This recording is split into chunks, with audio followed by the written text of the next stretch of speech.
My name is Alexander Gabriel and I will be talking about leveraging VVC partitioning for low latency video decoder output.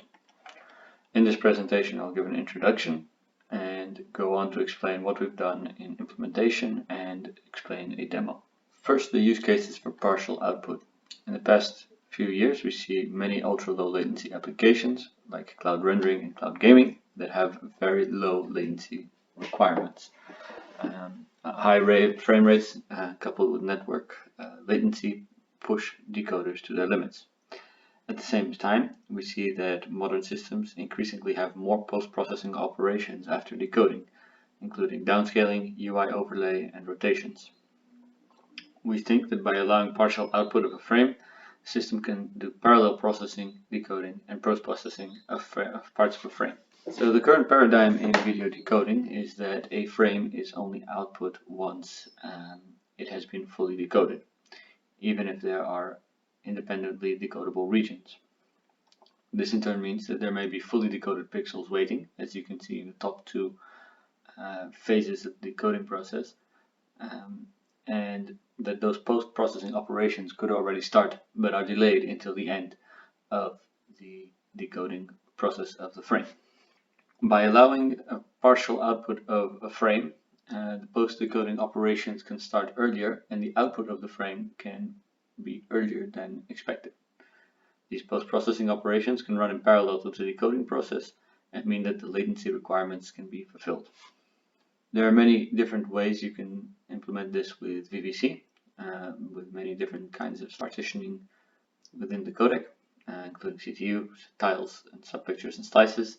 For this paper, we focused on slices. Slices are regions of coded pictures and consist of a complete number of CTUs, or coding tree units. Typically, they have little or no interdependencies, which means that they are typically independently decodable. Of course, there are some encoding options that go along with this. And there may be some interdependencies on the boundaries when executing loop filtering operations, such as deblocking. By outputting the samples when a slice is finalized, the post-processing may begin while the next slice starts the decoding process. We have taken the VVC reference decoder, VTM12, and extended it to allow for this partial output. The decoder app has been modified and now outputs a frame to file every time a slice is concluded. So in this example, where there are 3 slices, there would be 3 frames output for one frame. All samples that have not been decoded yet are set to 0, and that's why you see the green blocks in slice 0, 1, and 3.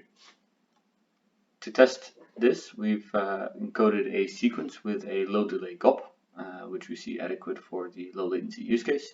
We've disabled all in-loop filtering so that there are no dependencies across slice boundaries, and we've configured the structure to be 3 slices and 2 tiles.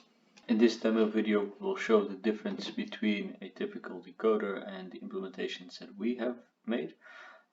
In the first example, the decoder will run as normal, outputting a frame once all samples have been decoded. In the second example, there will be an output every time a slice is completed. So we have the command line interface here, and in the first example the decoder runs as normal, outputting 1 frame. And in the second example we do the partial output with the completed slice being output and the null values as mentioned before. As a side note, the video has been slowed down a bit to show the difference between the 2 approaches. Thanks for watching. Please feel free to contact us if you have any questions.